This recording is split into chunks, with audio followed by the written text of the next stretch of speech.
FTF-TV presents how to build a first-to-the-future recognized home. Here's an introduction to the near-zero energy-ready home. The following is brought to you in part by the Whirlpool Corporation. There's a program from the Department of Energy. It's called the Zero Energy Ready Home, and it's a very high-performance home, and it's so energy efficient that if you add a renewable energy system to it, you could offset all or most of its annual energy consumption. To give us a lot more information on the Zero Energy Ready Home, we have Sam Raskin, and Sam is Chief Architect of the Building Technologies Office for the DOE. Sam, thanks for joining us here on Next Gen Home Radio. Great to be here, Steve. Now, I gave a little short summary of what this program is all about, but give us a little more overview of what Zero Energy Ready Home is. Well, I always like to keep things really simple, and at its core, the Zero Energy Ready Home is truly a home the experts would choose.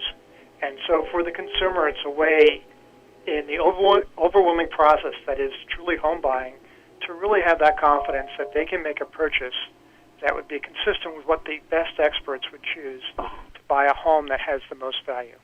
And thereafter, there's lots of explanation for why the experts would choose it, but fundamentally, that's what we're bringing to the market, the home the experts would choose if they had the opportunity to buy a home. Okay.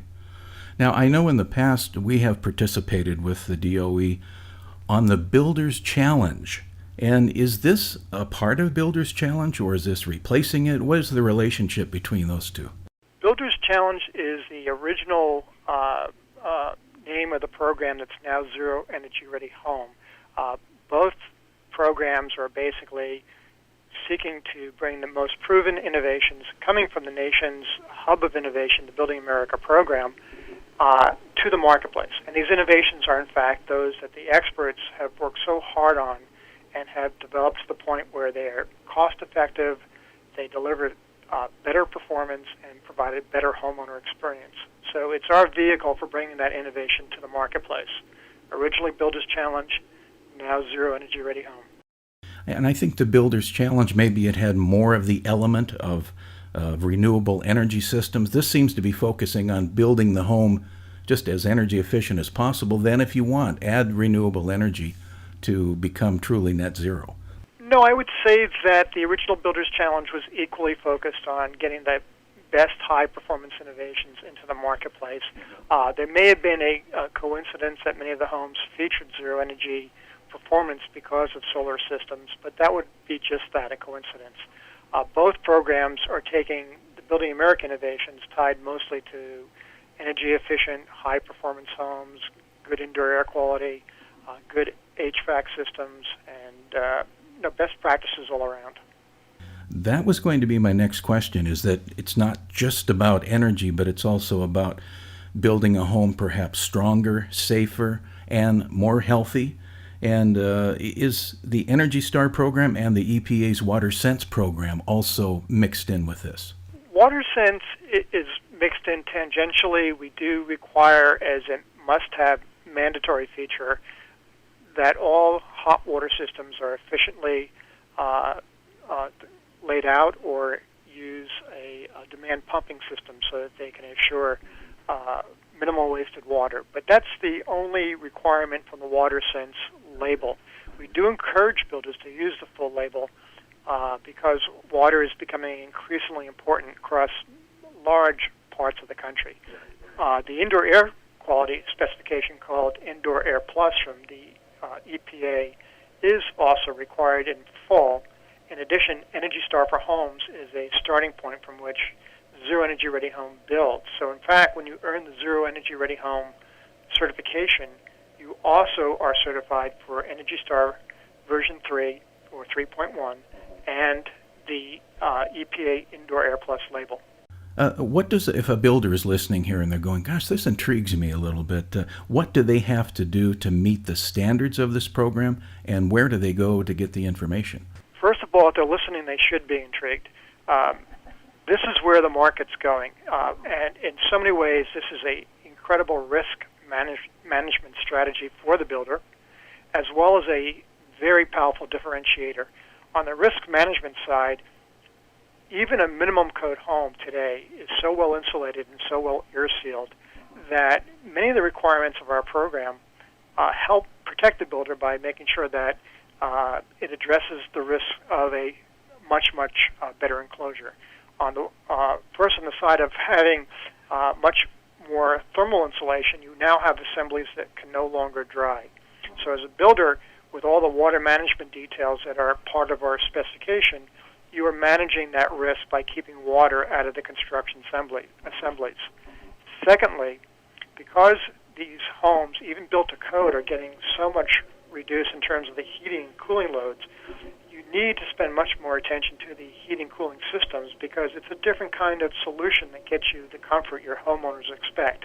You really have to now be diligent about sizing the duct systems, about managing the airflow across the systems, the refrigerant charge, about having right sizing or variable speed systems. So a lot of the HVAC quality control installation requirements help protect the builder from comfort complaints and manage that risk. And thirdly, because the homes are so airtight, even built to code, you have much less natural air infiltration, so you have much greater risk of air quality potential problems. So by doing the complete indoor AirPlus package that is part of the specification, again, the builder is managing the risk. Along the way, the builder winds up also with a home that happens to be future ready because it's built to the next generation of code cycle. So unlike even an Energy Star home built to the version 3 specifications, this home won't be obsolete or illegal to build in 3 or 4 years. It will be built to the next generation specification. It will also be a home that's health ready because it has the complement of all the requirements of the Indoor AirPlus label, thus all the recommendations from the leading authority on how we should build homes to protect the health of occupants. And it's a home that is solar ready in many parts of the country and therefore zero ready, which is a very powerful differentiator. And it's also a home that's technology ready because it features advanced Energy Star grade equipment, components, appliances, lighting throughout the house. So there's so many value propositions, differentiators, and risk management solutions. The builder should want to do this from a business case perspective, but particularly the builders that are already doing really well on their HERS index scores. Don't forget last year, 195,000 homes are HERS rated with an average HERS index of 62. By the time you get into the mid-50s and lower 50s, you're right in zero energy ready home territory. So that means maybe 30, 40, 50,000, 60,000 homes already each year are being built to HERS index scores that are fully ready to be certified to the zero energy ready home level. And if they're interested, which finally gets me back to answering your question, because I think your questions are so important and deserve an answer. If I get back to your question, the way that they participate is so simple. They just go to the Zero Energy Ready Home website. Best way to get there is simply Google Zero Energy Ready Home or whatever other web search engine you prefer. And when you get to the website, you'll see 4 big buttons of things you can do. Choose the one that says Partner. And thereafter, you simply fill out some very simple forms within a couple of minutes. You're a partner, you have a password, you have access to market-ready solutions for differentiating your product, and you're good to go.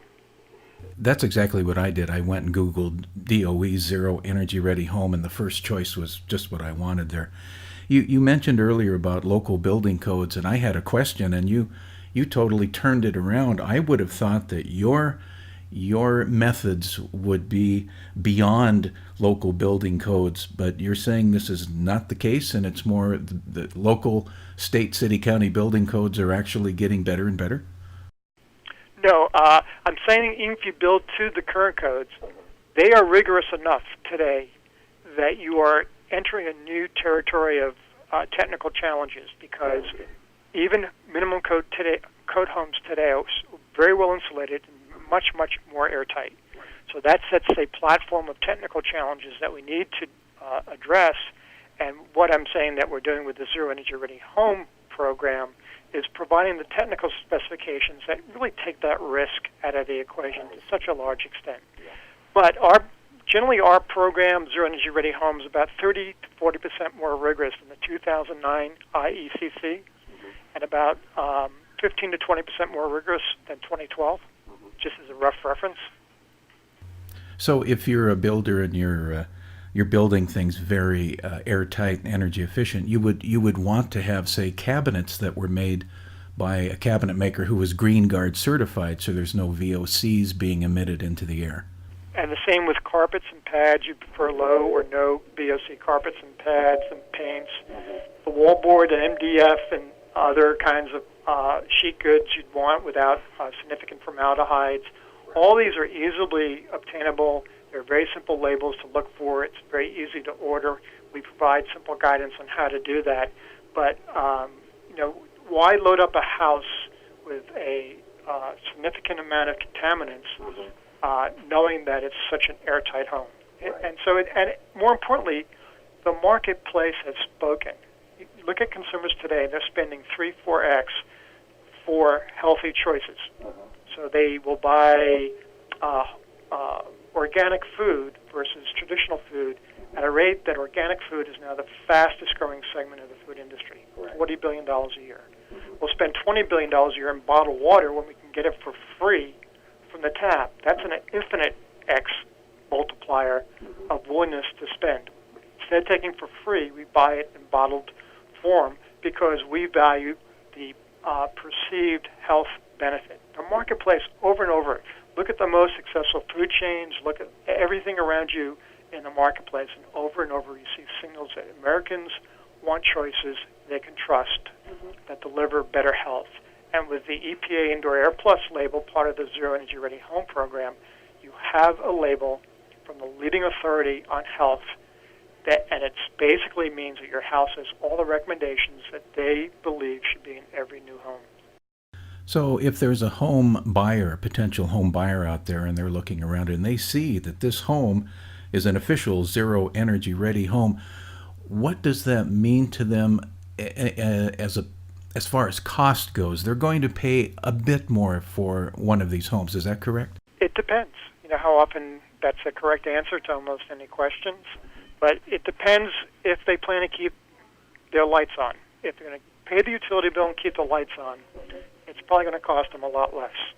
And the reason is that the small increase in the mortgage for the additional cost expense of the measures that achieve Zero Energy Ready home performance are easily more than offset by the utility savings every month on your utility bill. So if it's cost me less every month to live in a house with more value and superior homeowner experience, that's a smart homeowner decision, and that's lower cost of ownership. If you don't plan to pay a utility bill and don't keep your lights on and run your computers, then it's going to cost you more for a slightly higher mortgage.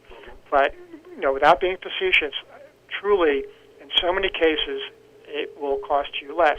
Now, as a possible builder can add a lot of the highest grade solutions to achieving Zero Energy Ready home, that can lead to a possible higher cost of ownership, maybe. But on the same front, I'll tell you that there are a lot of Zero Energy Ready home builders who are demonstrating they can provide the certified home at hardly any extra cost in the marketplace. So many builders are learning that there are trade-off cost benefits from doing Zero Energy Ready home that offset some of the cost increases. So in some cases, the first cost will be higher. Some cases, it may not hardly be higher at all. And as a consumer, if you're going to stay in the house for 30 years, you are, over that period of time, going to save so much more than that extra mortgage cost that you talked about. Yeah, it comes to, by many calculations shown by a number of the builders in our program, to often $100,000, $120,000, $130,000 of reduced cost of ownership over a 30-year mortgage. Wow. That's pretty amazing and so important, because I know some people are still debating, but I think it's pretty clear that we're having some climate change going on, and reducing that carbon footprint is what it's all about. And this is definitely helping in that direction, which brings me to another question for current homeowners. They can't, I can't afford to go out and get a new Zero Energy Ready home. Can you give us a few tips and maybe guide them to a place on the web where they can get information, things they can do now to start lowering their energy costs? Yeah, as a current homeowner, it'll be very difficult to get to the zero energy ready home performance level, but you can get your home substantially a lot of the distance there by doing prudent improvements. And again, the answer, it depends, is the right answer, because it really depends where you live in terms of what's the right thing to do. But a couple of points I want to raise just to make sure that people do it the right way. Anything you do that changes the thermal dynamics of your construction assembly, you need to do with a lot of caution. So if I have a wall that's not insulated and now I insulate it, you've done two things. One is you've made the house more comfortable by insulating it, but you've also made the interior surface on the cold side much, much colder because the insulation is stopping heat flow. And if it's colder, that means it's probably below the dew point in most cases, which means you now have a wetting surface you didn't used to have. And the trouble in existing homes is like 90+% or more have been built so that they do allow moisture to come in. For decades, we didn't install pan flashing at windows and doors, or we left out kick-out flashing where roofs intersected with walls, or we weren't diligent about the weather-resistant barriers that we installed on the wall surfaces. Any of those details not done right could result in water coming in. In fact, 100% of windows leak, so you know that water comes in if you don't have pan flashing. And so where I may have gotten away with that because the assembly could dry before I insulated, now if I put insulation in, I may be creating a situation where I could be leading to moisture issues or potential mold occurrences that have to be thought through. So my point here is that it's in cases where you're changing the thermodynamic performance of an assembly, you have to really do it with some educated decision-making. It's not just as simply, I'm going to insulate where I have no insulation. In most cases, what consumers can do, and almost universally get really good results, is they can take care of the lid of their house. And when I say the lid, I mean the interface between the ceiling and the attic, maybe in a second floor in a two-story home or the first floor ceiling in a one-story home. But at that interface, what I can do is start sealing all the key air leakage points, the insulated lighting fixtures, for instance, the place where the sheetrock meets, the crack where the sheetrock meets the top plates along every wall in the home is a significant point of leakage. There may not be wind baffles at the eaves, which allow air to flow through the edge of the insulation. There may be raised or lowered ceilings that don't have air barriers stopping airflow into the attic. There are about 10 or 12 major thermal bypass air leakage pathways and a whole array of cracks and penetrations that must be sealed first before you go and insulate the attic. Once you've done that, then you go ahead and insulate the attic, and then after you've done that, you also want to consider trying to air seal your ductwork so it doesn't leak as much. And usually that won't get you into too much trouble, with one caveat: if you're in a very high radon zone, particularly zone 1 on the maps, you want to be careful that you're not going to trap radon in your house, because where it used to be able to flow through the attic and out, now you've made a much more high-performance interface between the ceiling and the attic, and now you may potentially trap some radon in your house. And again, all these things suggest that it's never as simple as just do this and you're scot-free and you're good to go. You really have to thoughtfully think about your improvements. Would it be similar if you had a crawl space under your house and you discovered there's no insulation there, so you put insulation? Would that also have the chance of trapping in radon? Well, you wouldn't mind trapping the radon in a non-occupied crawl space that, if it was properly vented. But most people, what they do is don't insulate the floor between the house, crawl space, and the house. Most climates, the best solution is to insulate the stem wall that forms a crawl space on the vertical, and to put a liner down on the crawl space soil or rat slab. Now, what the liner will do is be effectively a radon barrier, because it's an impermeable air barrier as well, if you tape the seams. So that's a good thing to keep the radon from coming into the crawl space. Well, there's just so many technologies and products available these days. Vinyl windows with low E glass and using structural insulated panels for your roof. I went and looked at some of the builders who are on your program, and you're right. They use a combination of things, and really a lot of it depends on the climate that you're in. Yeah, there's no one solution for all. It's an excellent point, Steve, that you'll find so many different strategies for builders to achieve zero energy ready home. We have a lot of builders in the Northeast using insulated concrete forms. We have a new production builder that's going to go to insulated concrete panels. We have a lot of builders using SIPs. We have a lot of builders using conventional framing with a continuous insulated sheathing on the outside. So there are lots of ways of achieving the thermal performance we often require or are looking for from the analysis that's being done. But it depends on how builders currently construct, what their labor rates are, what the cost of materials are in each market. That kind of leads to various solutions. We have one builder building double 2x4 walls because that's his preferred technique for getting a very robust and very highly insulated wall. And he loves that his consumers can see this really very impressive, very thick wall assembly that just speaks to the quality and value that he's striving to deliver. So lots of choices. They all work, but they all have various kind of details that come into play that have to be considered. The First to the Future Recognized Home is built in a partnership with the U.S. Department of Energy's Zero Energy Ready Home program and built by Palm West Home Builders.